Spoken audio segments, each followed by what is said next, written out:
Welcome, everyone, to this week's episode of Blue Box Banter, a Doctor Who recap podcast done by two ex-Doctor Who addicts now revisiting their nostalgic obsession. In this week's episode, your hosts, Sid and Bee, will be looking at Season 1, Episode 2, The End of the World, as we hop from 2005 to the heat death of our galaxy. Revisit one of the meme-iest episodes of Doctor Who to the tune of an ancient Earth ballad. So get your iPod, the air from your lungs, and a whole lot of moisturizer, and join us at the end of the world. Please sit back, relax, and enjoy our unhinged and easily distracted recap of this episode of Doctor Who. This week we'll be covering episode 2 of season 1, The End of the World. Which is probably the most memed episode to ever exist.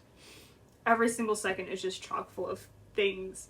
Which is weird to think about it being the second episode, yeah. And it's already had, like, a eternal life, basically, online. Yeah, I feel like even people who aren't fully, aware of Doctor Who... They know about the traditional ballad song. Because people post that everywhere, and, everyone has seen that clip at some point. And Moisturize Me. Oh, Moisturize Me, absolutely. Even people that have never watched that show know that part. Even my partner who's never watched the show will send me the Moisturize Me gif.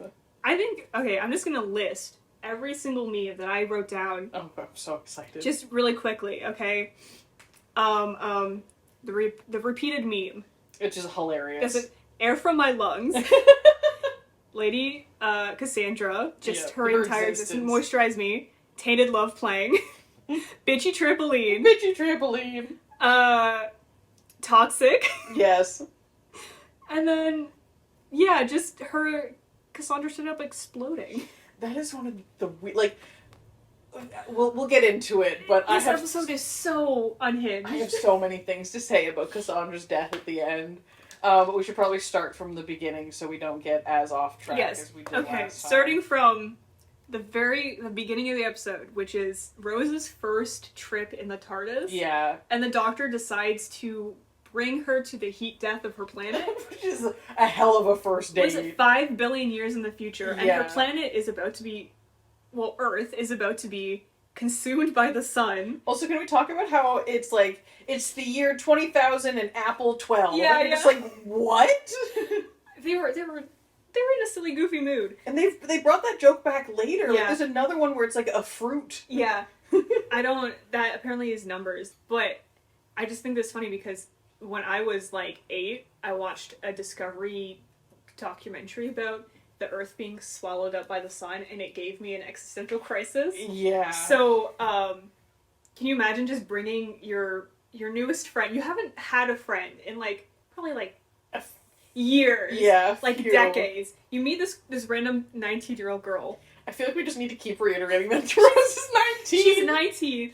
I will say, because I was thinking about this earlier, the way the Ninth Doctor treats Rose is very different from the way the 10th Doctor. Yes. Because he is very aware of the fact that she's 19. In fact, is it this episode where he keeps reiterating that he brought her to this, dangerous area and that she's only 19? Or is that maybe the next episode? I don't remember. I know, but in the beginning of the show, and whenever she's in trouble, he's like, oh my god, I put her in this situation. She's only 19. Yeah, literally. He feels... responsible for her. Meanwhile, the 10th Doctor's she can take care of herself. But yeah, that still though, it's a lot. And the fact that Rose jokes about that being her first date with them is kind of hilarious. I just I love how they pull up to this the space station. They're looking at the impending sun about to engulf it, and then basically Mr. Mosby in space comes out and is excuse me, you're not supposed to be here. And the Doctor, this is the first instance we get the psychic paper. Yeah. Which is one of the most hilarious, cop-outs. It's such a cop. It's the most MacGuffin prop because it's so cheap. It's literally just a shitty wallet with a blank piece of paper, and it's how they get out of every situation. I think it's funny because it's obviously they had zero budget, so they're I don't remember which episode in the classic Who that they used the psychic paper the first time, but I imagine it went something oh god, we need this get out of jail free card. Yeah. So, and someone just pulled out their little leather whatever that thing is. And they're oh, we could use this, and it's psychic, so he can, like, project his thoughts onto it.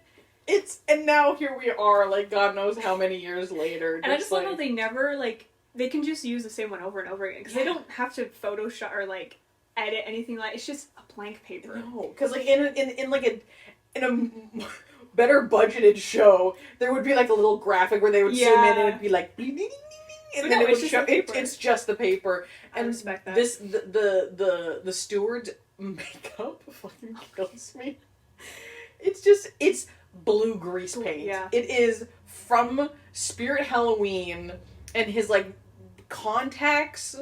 Oh, it's such a hilarious, like, because this is the first alien species we're introduced to in New Who. Because you had the Nestine consciousness, which was just a bowl of plastic in the last episode. But this is our first proper alien, and this is what he looks like.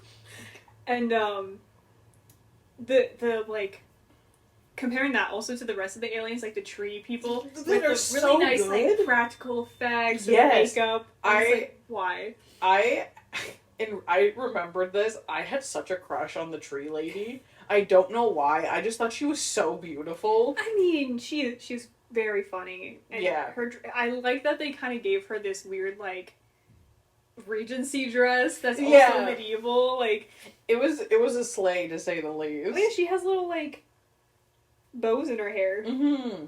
Hair. Oh wait, no, they're like little leaves. I never actually noticed that. That makes a lot more sense. She's very pretty. I like it. I like the design. I like the idea of tree people.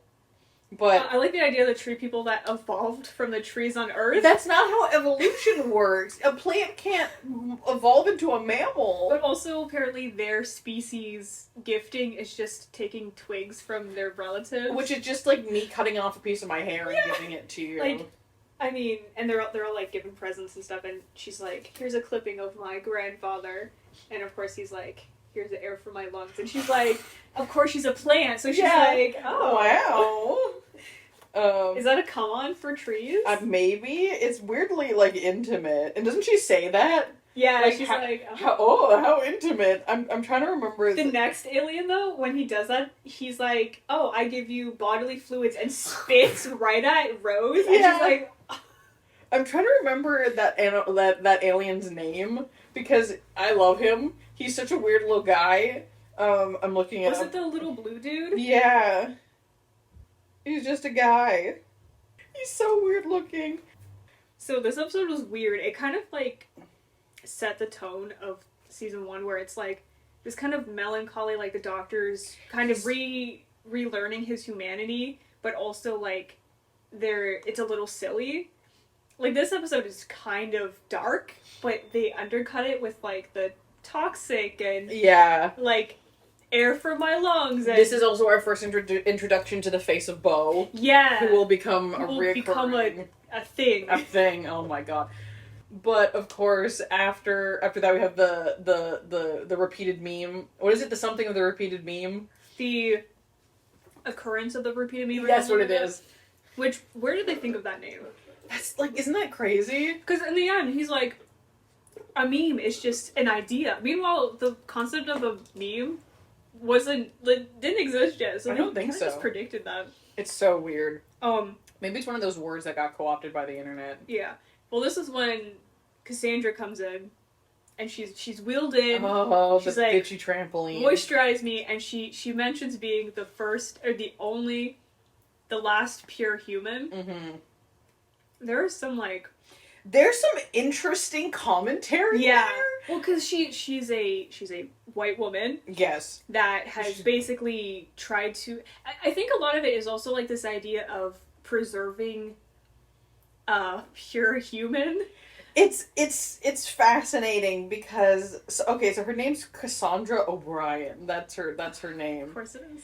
Oh, in the end of the world, Cassandra talks about the time she was a little boy, making her the first openly...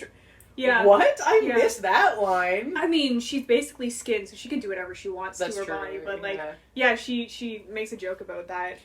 But also she says that her parents were the last people buried on Earth. Yeah. She's, like, 200 years old or something. Yeah, so this is what I was going to say about her, what I find kind of interesting, because Doctor Who is, like... will do this from time to time where they touch on really serious and complicated topics, but in kind of a throwaway way. Yeah. Because it's a show about aliens. It's also, like, kind of for kids, so you don't want to get too Yeah, it's supposed to be family friendly because, like, basically Cassandra is an allegory for eugenics. Yeah. Like, eugenics and also white supremacy. Yeah. Like, this idea of a pure human. yeah, and she's like, and she talks about, like, crossbreeds and stuff like that. Well, yeah, so, like, anti-race mixing. Because what Rose is kind of like the opposite, because when she finds out that humanity continue to live and leave Earth, she's like excited about that, and the doctor tells her like, oh, humanity left and like bred with other aliens and stuff. Like, humans are still out there, they're just not the same, which is just evolution. Yeah. And she's like, oh, that's cool. Also, completely unsurprising that humans would go out and immediately start mating with all of the aliens. Like, I mean, in all fairness, seeing as it is August of 2023, and the memes about the aliens have been abundant, and half of them is about how they want to know if the aliens are hot or not. Yeah. I feel like it's very much the epitome of that, because, like, I know lots of people on the internet who, if they met some vaguely human-shaped, not even vaguely human-shaped, just an alien that could have the potential to be hot, it would happen, right? There's an entire... I played Mass Effect as a high schooler. That is literally that in a nutshell. Oh my god.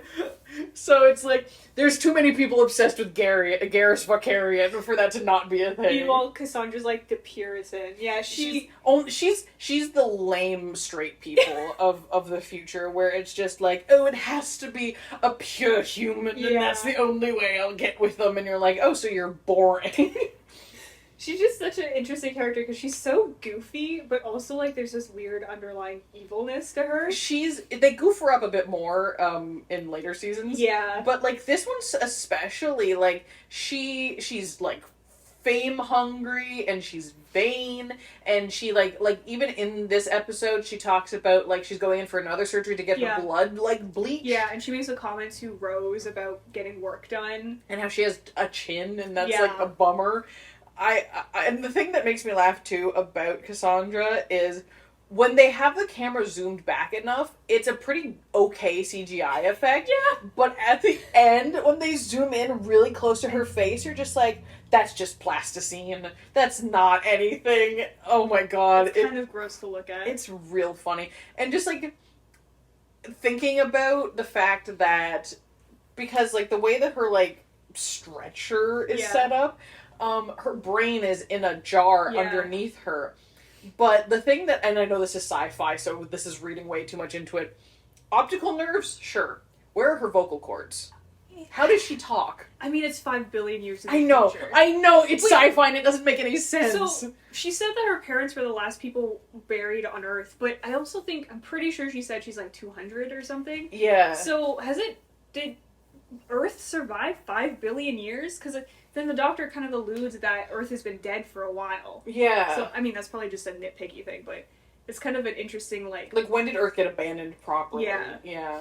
Also, that's what this episode is so perfect, because it's so goofy, but then you have these moments of, like, Rose calling her mom and realizing that people still exist. Yeah. And being like, oh my god, I'm literally staring at the empty husk of Earth, but I'm talking to my mom. Yeah, it's real trippy, like, when you... Because this is kind of because this is the first instance of time travel, right? Yeah. So, it's really where we start to get into the weeds of time travel, and I'm sorry to actually say this, the wibbly-wobbly timey-wimey of it all, but, like, it's kind of like The Good Place, the Jeremy Bearimy. Yeah, Jeremy Bearimy. Where time doesn't exist as a straight path like we think it does. So just because Rose and the Doctor are experiencing time 5 billion years in the future, there's still time happening in the past, essentially.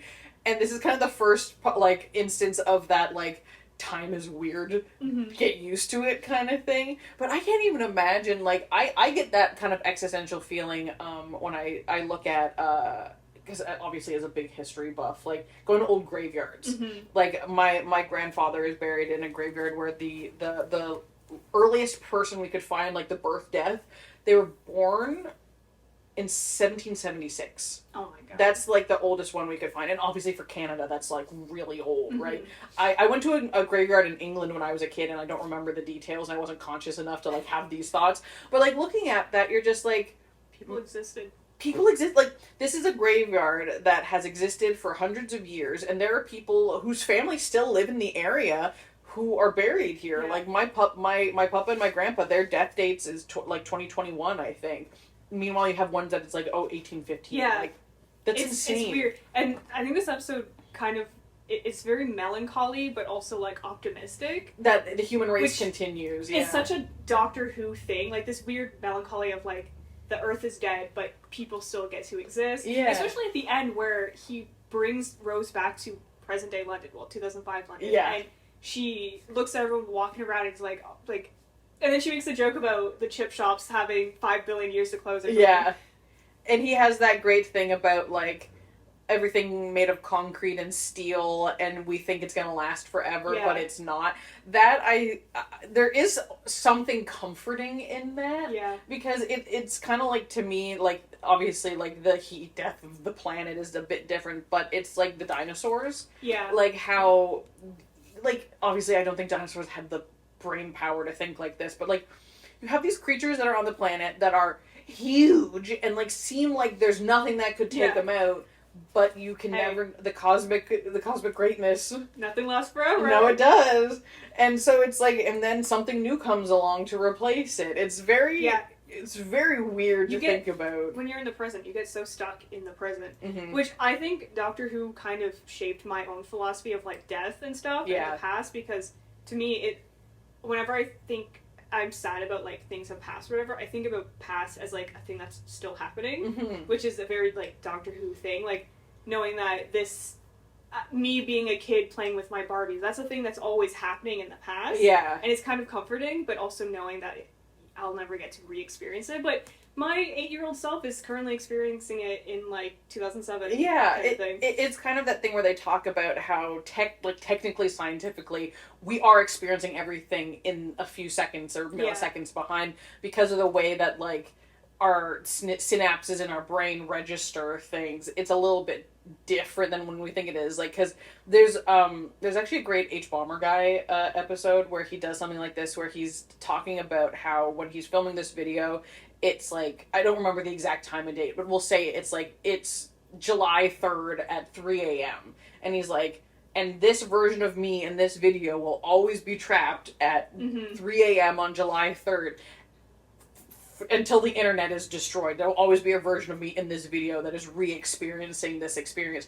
And, like, that is such a Doctor Who thought. That's how I feel about memories and Yeah. Doctor Who, like, especially when this is an episode in the future, like, the far future, but when they go in the past, it's even like, crazier, It's even weirder because, especially for the companions, when they're like, oh my god, this is a thing that has happened, and they kind of realize that this is a thing that's always happening in the past. It's really an interesting second episode. Yeah. For the entire... They've rebooted the show. Yeah. And immediately the second episode, heat death of the Earth. Yeah. Melancholy, but also kind of optimistic. Eugenics. Eugenics. And also, the continuation of life. The part where the Doctor mentions that, I wrote it down, the great and the good come to watch the Earth die, and by good, I mean rich. Yes.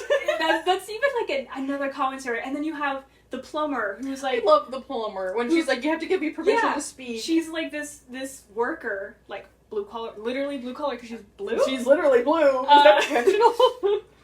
And she tells Rose that you have to, like, give her permission to speak, and Rose is like, wow, there's plumbers even in the future, and she's like, I sure hope there are, because that's her job. But the fact that she's still treated like this kind of, like, you low can't class, be seen is really upsetting.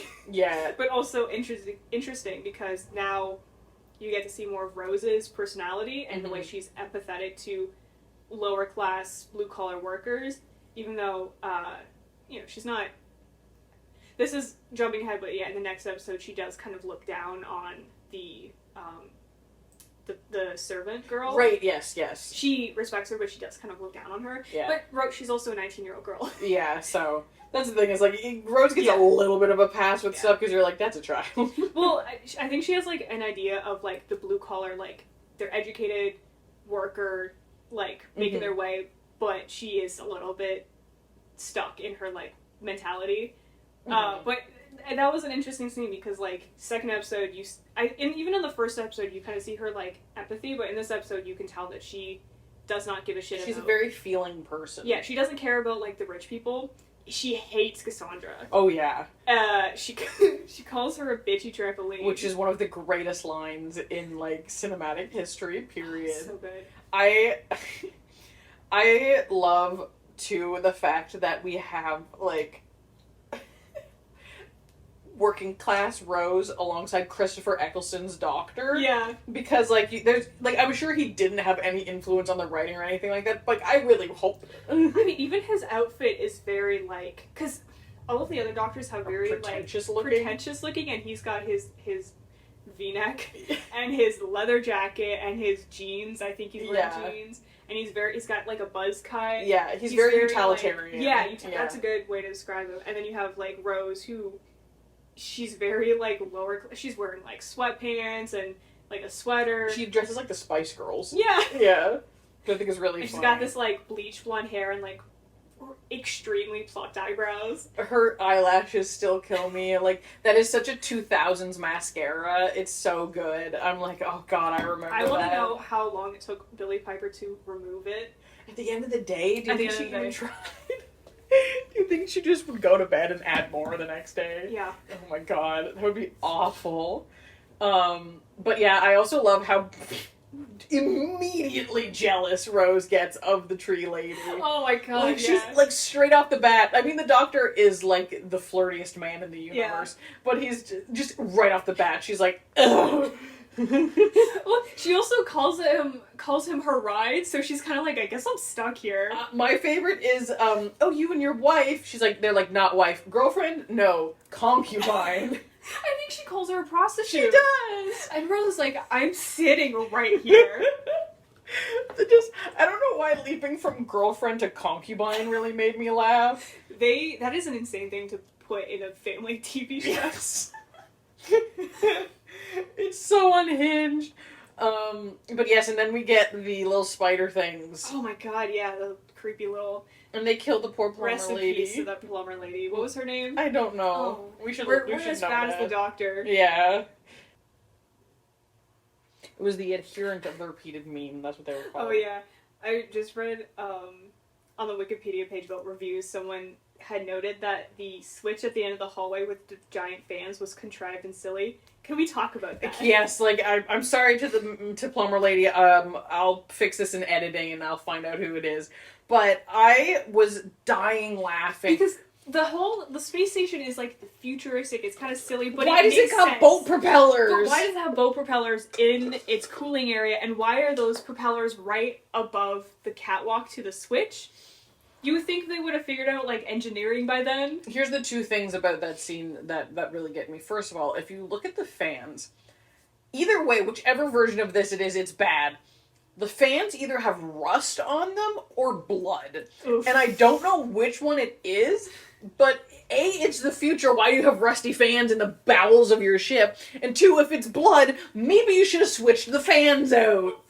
But also the fact that the switch needs to be held down, which, in my opinion, is one of the most annoying little bits that people use in, like, video games. Yeah. Is like, oh, I need to stay and hold the switch down, which comes back later. Oh, yeah, we'll get to that. That just occurred to me.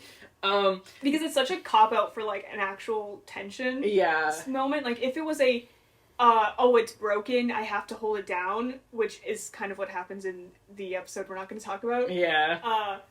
But no, it's literally designed so that you have to hold it, and then the tree lady bursts into flames, which is so sad. We'll get to that later. That's so complicated. I love the part where she, like, scans him. Yeah. And it's like, my computer doesn't think you exist, and he's just like... He's like he's the most specialist little girl in the galaxy. Specialist little guy.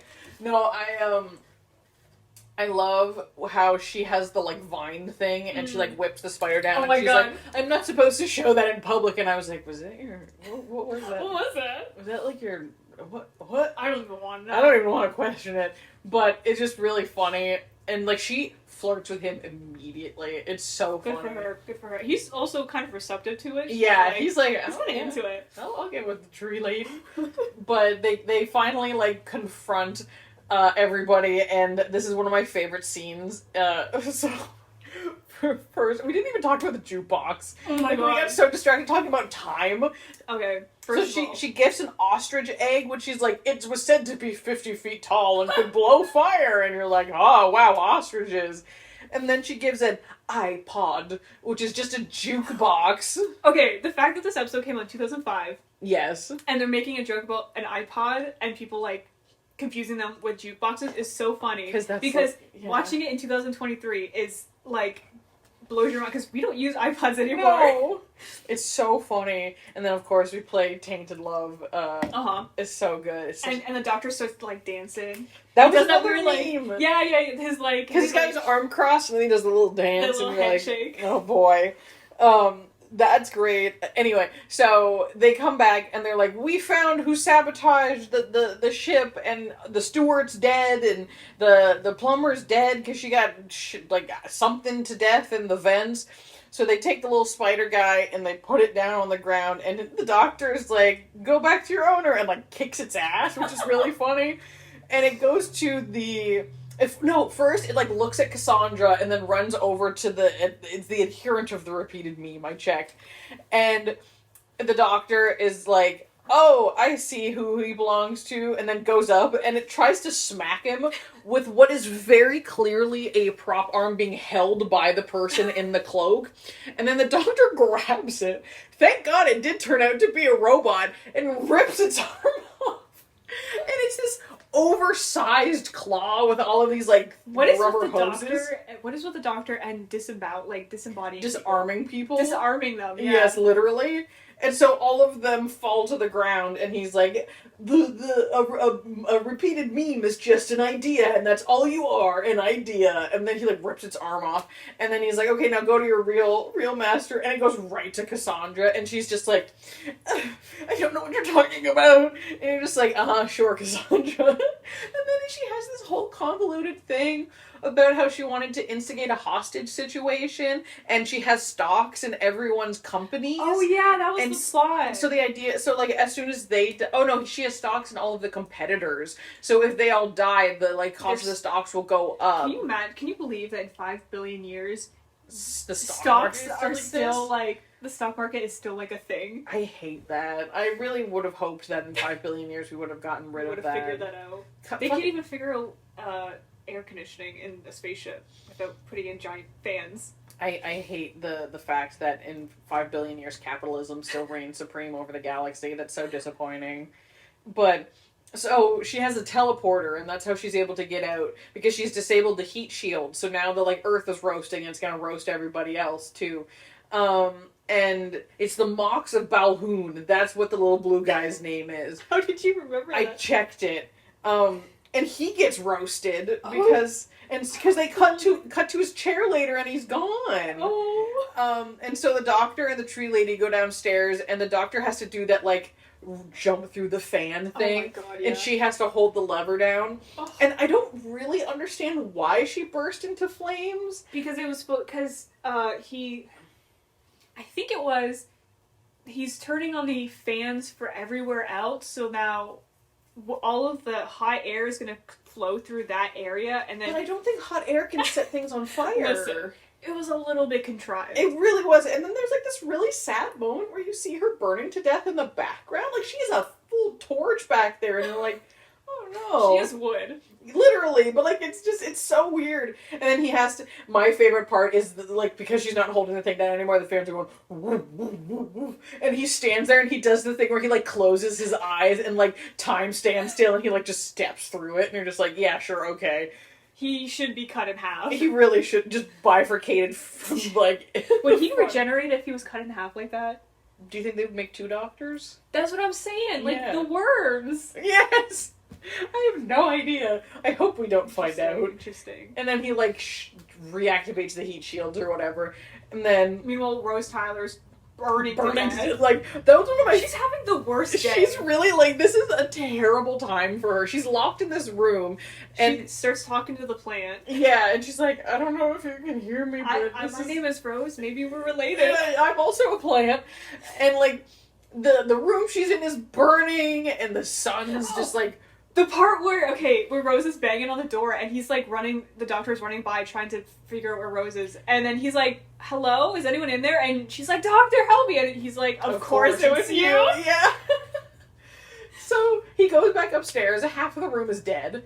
He has to tell the tree guardians that their tree princess is dead, which is such a massive bummer. Can you imagine being those bodyguards and having to report back to your king and being like, hi, yeah, she's dead, we failed miserably. Would you, if you're a tree person, do you still get death by axe? That's probably the only way. Yeah. And burning at the stake would take a lot less time. You wouldn't even need the sticks and the... It would just be you. Oh my god. And then, this is the part that kills me, is he's like, she teleported out of here, so there must be some kind of, like, a machine here to, like, lock on the trajectory. So he just breaks open the ostrich egg, and in a full, complete ostrich egg, she somehow hid this device? Oh, yeah. How did she get it in there? You know what, there's a lot of,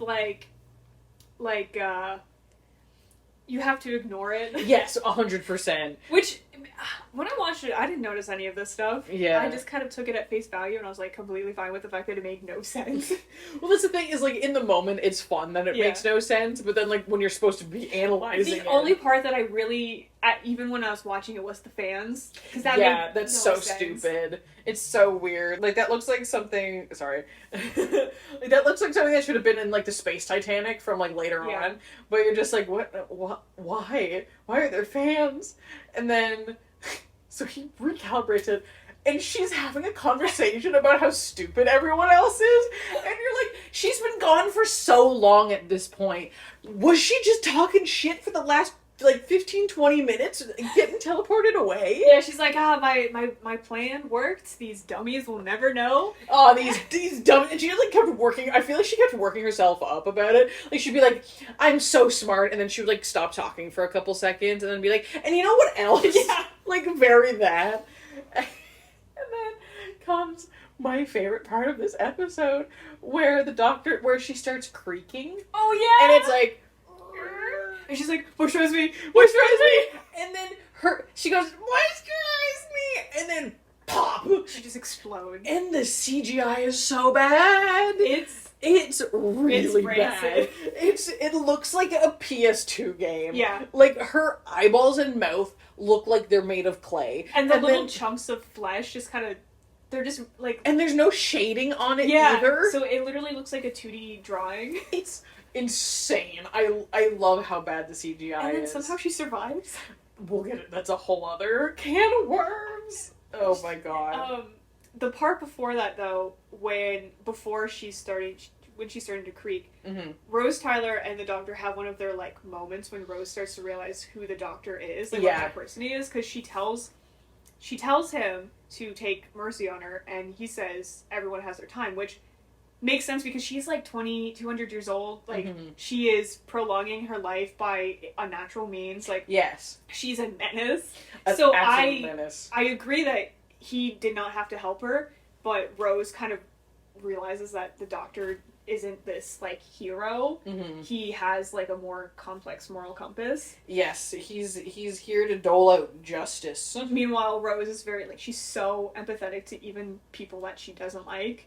Which is an interesting, like, balance between them. I feel like we won't go into full detail, but I do feel like we do kind of have to talk about the other episode with Cassandra, the one from the next season. Yeah. Just because we're talking about that. It almost makes me wonder if that episode was supposed to kind of be the Doctor's redemption with Cassandra, because... also Cassandra's redemption. Yeah, it's the both of them, because she's an interesting character. She is. Because for that whole episode, it's self-serving. Yeah. But she also kind of learns the value of humanity in that episode as well, because, like, she's like, why don't you just kill them all? And the doctor is like, no, we're not going to do that. And so by letting Cassandra live, Cassandra then comes to terms herself that she is done with, like, existing. Yeah, she gets to come to terms with death. Yeah. And then my favorite part is the fact that they bring her back to when she was still human. Yeah. And, like, she's beautiful. The last person that told her that she was beautiful, yeah. Which I just think is super interesting that they, like, took this character who could have fully been a one-off meme, really, and we're like, we're going to teach this character, like, the meaning of humanity, basically. And I always like those episodes where the bad guy is just this, like, this person that's kind of forgotten how to be human. Yeah. Because it really balances well with the Doctor's ability, especially the Ninth Doctor, because he kind of forgets his own humanity. Yeah. And he's learning that with Rose. And then you have, like, Cassandra. I think her name is Cassandra. I cannot remember. She seems like a person that would call herself Cassandra. Yeah, Cassie. Oh, God. She would kill you. She probably made up that name because it sounds pretentious. Cassandra O'Brien. But I think, too, like, she's very much, like, an extreme example of beauty standards as well. Mm-hmm. Because, oh my God, there's so much commentary in this episode. You got eugenics, you got beauty standards. Like, even just, like, saying to freaking Billie Piper that she could, like, stand to lose a few or get some work done. It reminds me of that, because you're not on TikTok, but, did you see, like, the whole buccal fat removal thing? No. So basically, in your cheeks, there's pockets of fat, yes. and people are getting them removed in order to make their cheekbones look bigger, right? They look horrifying. And the thing is they talk about how, like, plumpness makes you look younger. So, like, the more fat you have in your cheeks, or you look like a drained vampire. Well, that's the thing is, as these people are aging, you already have sunken in sallow cheeks because you got this buccal fat removal. They're gonna be so scary when they're 80. I know, like, that's the thing, right? And so it's like stuff like that, or like the obsession with anti-aging. Did you there's a YouTuber, Funky Frog Bait, if you ever watched them. So they did a video talking about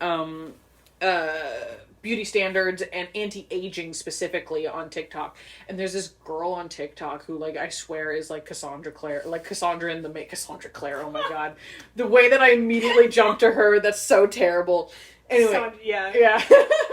She's basically like Cassandra in the making, because she, like, gets on TikTok and she's like, I'm gonna teach you guys how I taught myself to not move the muscles in my face. And you're just like, say what now? And she talks about, like, the one that I saw was like, in order to, like, prevent, like, wrinkling, you're gonna learn how to smile and chew upwards. And so she's like, and the straws that you so you don't get wrinkles. And you're just like, you are this close to becoming a stretched out piece you are of skin. this close to being the bitchy trampoline. And it's just so crazy to me that, like, it's a stretch, pun intended, obviously, from, like, anti-aging to make yourself a trampoline, but this obsession with, like, no wrinkles and like making it not look like you've experienced life in any way feels very much like that. As well, I think Cassandra was such a great character, especially in 2005 when you had a lot of dieting culture, like the peak of dieting culture in the 2000s. Seriously. And they perfected the idea, this, like, future idea of where diet culture is going. She's literally, like, flat. She's flat. She's skin. And that's the only way you can be flat is not having any organs. Yeah. Just being stretched out. Because that's a lot of diet culture is, like, people forgetting that they have organs in their body. They talk about how there's this obsession with getting a flat stomach. If you're someone with a uterus, it's literally impossible. You have organs in there. You have a birthing thing in there that is, like, required some space. Not even that, but also, like, your stomach. Have intestine. Yes, literally. Like, there's where your kidney's gonna go. Yeah, this concept of, like, being skinny and flat is only achievable if you are just skin. Literally, it's so interesting, and it's like, this is, I think, the thing that Doctor Who is so good at, is it takes something that's so normal, and, like, again, this is way in advance, but even the adipose later, because, like, adipose tissue is a thing. It's the fatty tissue in your body. That episode was literally about diet culture. Yeah. And so it's so funny to me that, like, Doctor Who is so good at taking these, like, everyday concepts and heightening them so far for sci-fi, but also, like, keeping it tethered to reality just enough that you're able to have conversations. And also, it's a little silly. Yes, because I think that really is Doctor Who's advantage of being able to talk about serious topics, but being accessible enough. Yeah, because, I mean, if you're a kid watching it, you don't want to. It doesn't click if you're watching this really serious episode about, like eating disorders and stuff like that. If you have a silly little character that's just skin and you're like, oh wow, this is not healthy. Like, realize that that's not healthy, and also it's a little silly. Yeah. I also, like, the thing I was gonna say, too, just about this bitchy trampoline, is it could have been really easy for them to go in the direction that you normally see people making fun of plastic surgery with, where they'll take a woman and they'll give her the big cheekbones, lips, the, like, really stretched back face, giant boobs, giant butt, like, all of this, like, very stereotypical stuff, and have her be like, I'm the most perfect human, and you're like, no, you're 99% plastic. Yeah. Like, I feel like that sounds like a Doctor Who episode anyway, but that... Dude, wait, hold on. The last episode, and Rose Tyler even makes a comment about people's breast implants. Did they get... Yeah, she's talking about... They're talking about how much plastic they have, and she's like... Right, she does make a joke about breast implants! So, when they were taking over, did someone... Do you see where we're going with this? Oh no! Oh my god, I just had a brain blast. Michelle Visage is quaking. She's like, what's going on? Why are my boobs have guns? They literally, that's how they made fembots. Oh my god. That's ridiculous. Oh no. This is why they've been encouraging people to remove their breast implants, because you don't want the plastic surgery in you too much. That's terrible. Oh my god. How does this episode end? It ends with, well, they go back to London and they're getting chips. Yes, on their little this thing. kind of nice little like a comeback to humanity kind of thing. And the doctor talks about how he's broke. Yeah, is this where he mentions? Oh yeah, because oh my god, he basically brings her to the end of her own world so that she can experience it, because he also is going through trauma of losing his world. Yeah. So it kind of feels like I need someone. It's like I need someone to understand how I feel. Yeah. Without realizing the full consequences of traumatizing a 19-year-old. The other thing that he says earlier on that we forgot to talk about was how she's like, oh, it's the end of the world, so this is where we come in and save it, right? Yeah. And the doctor's like, nope, this is its natural conclusion, which I think is a really important precedent to set early on in the series, because, like, that's, I think, everyone's first instinct of time travel is fixing bad things. Like, well, we all know the doctor went to go watch Kennedy get shot. I still can't get over that. Was he the second shooter? That's what I want to know. He was just there. I know, but I just think it's really funny because it would explain the conspiracy. There's no proof of the second shooter, and he wasn't there. It's because he left in the TARDIS immediately. We can't do that. Because the Kennedy assassination conspiracy theories are all making sense now. It was just the doctor this whole time. Oh my god. Did I ever tell you, my friend and I were watching Doctor Who, and my dad had set up our sound system for the first time. Like, this is our first time, like, having surround sound. And the way that it was set up, the one speaker was, like, in the back corner of my room, which, of our living room, which backed out onto the backyard. And so the way that, like, the sound worked in this, like, episode, for some reason, the TARDIS noise came out of this one speaker, and my friend and I are, like, 11, 12 years old. You're like, oh my god, he's here! We leapt to the window. We were like, oh my god! That's actually really sad. It was terrible. We were so sure that, like, it was coming from outside. He's coming for you. Oh my god, it was so silly. Like, I just remembered that, and I was like, oh my god, we were so dumb. But yeah, it's an interesting one. There's a lot to talk about with this episode, and I feel like we barely even. There's probably things that we forgot. We're gonna come back in a few episodes and be like, oh wait, we forgot to talk about this. There is a Tumblr post that is talking about, because Rose it's a shot of Rose like watching the Earth die. Meanwhile, the doctor's like leaning against the wall in the background. He's serving. Yeah. He's just like slying while she's watching her planet die. Yeah, literally. I feel like that's like the epitome of the Ninth Doctor, is just like subjecting Rose to insane stuff while he's just like, I think that it says a lot about his like morality, the Ninth Doctor, because he doesn't know how to interact with people. No, he really doesn't. In a healthy way, and like, as much as I love him and Rose, and I think later they become besties, he doesn't. And he, like, has a lot of responsibility for her. I don't think he thinks about the way that he treats her sometimes. And the fact that she is... Like, he only remembers that she's a 19-year-old girl when she's in danger. Yeah. Which is, like... irresponsible. A little bit irresponsible, but it definitely helps bridge the gap between the Ninth Doctor and the 10th Doctor, because as the season goes on, you kind of see how Rose is changing him, as well as how he's changing her, whether it's in a good way or a bad way. And then it just ends with the ultimate traumatization of Rose. God. She ascends to godhood. Yeah. Yes. Let's put the spirit of, like, time itself inside this 19-year-old.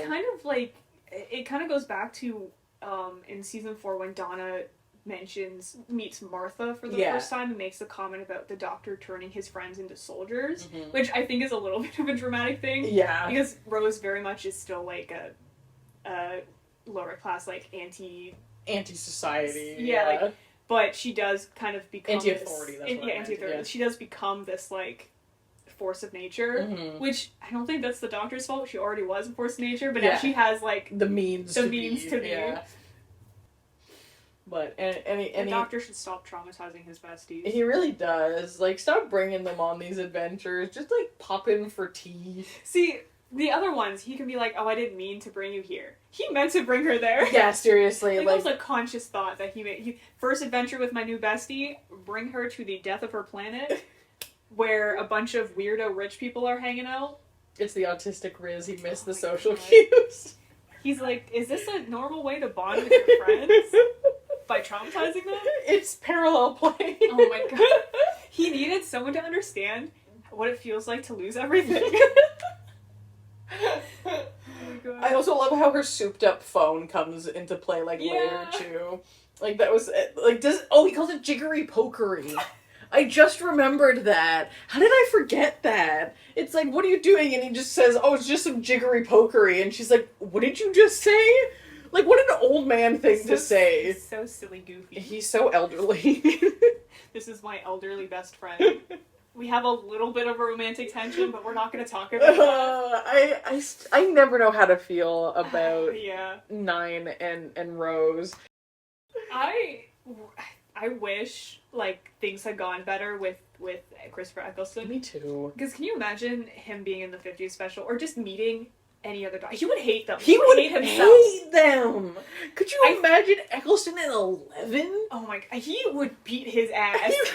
And the fact that he's picked up with another, like, 19-year-old. Yes! Like, stop it! Did we not learn? I think he would be chill with 12 because they're both grumpy old men. Yes. I think he'd be annoyed by 13. Yes.